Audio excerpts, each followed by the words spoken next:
I recognized him the second he stepped onto the stage. Same posture, same smug grin hiding behind a corporate mask.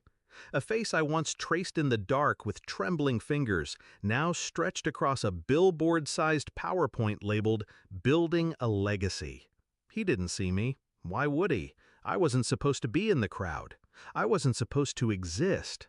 He buried me 6 years ago, or tried to, but I came back, dressed in silence, wrapped in strategy, holding the one thing he could never predict: memory. And this time, I didn't come to beg. I came to collect. He left on a Wednesday. No warning, no goodbye. Just a note on the bathroom mirror smeared with steam and excuses. I'm not ready for this. I never was. This meant the child growing inside me. He said he loved me, said we'd make it work. Then he vanished. Blocked numbers, evaporated job, a ghost with fingerprints that stopped responding to life. I broke alone, bled alone, rebuilt from ash.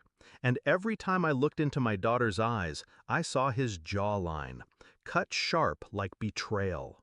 He became a story I edited out of the chapters I read to her at night. Until last week. Until the Tech Summit brochure landed on my desk with his name scrawled across the headline like a slap. Logan Ashford, CEO, father, fraud. I didn't tell anyone who he was. I booked the seat, signed the press badge, and watched from the second row like a stranger who could ruin him. He bragged about sustainability, mentorship, family values. I smiled. I already had what I needed. A friend in HR ran his employee file.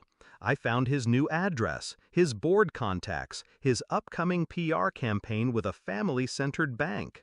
And beneath all that, his sealed court file, a paternity case. Dismissed because he never showed up to court. He knew. He knew.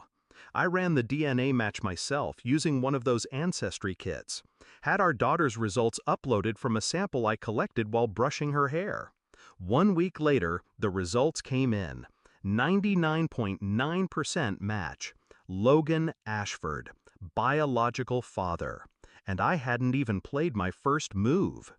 The next morning, I waited outside the green room before his keynote. He walked out, phone in hand, barking at someone. Then he froze. Our eyes met, and I saw it, the stutter in his soul. He opened his mouth. I held up the manila envelope, the one with the DNA results, a copy of the court file, and a photo of him holding me from 6 years ago, his hand curled around my pregnant stomach. He didn't speak. He didn't need to. I don't want money, I said. I don't need it. His throat worked as if swallowing words that tasted like shame. She knows your name now, I continued. She asked me why her father doesn't love her. He flinched. Maybe you can explain that to your shareholders. I turned, walked away. He didn't follow.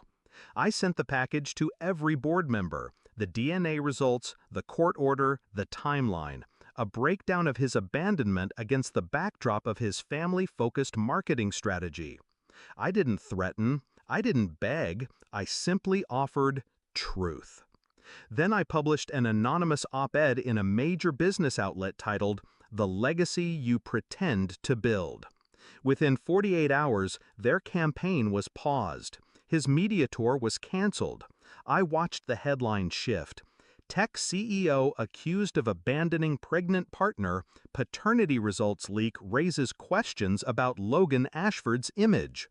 One of the board members reached out to me directly. "Do you want a settlement?" "No," I said. "I want a record. Public. Permanent." I got it. His statement to the press was dry, vague, apologetic in that sterile way men like him think counts as accountability. But it wasn't for him. It was for her, my daughter, so that when she searched his name one day, she'd know the truth, not the lie he built.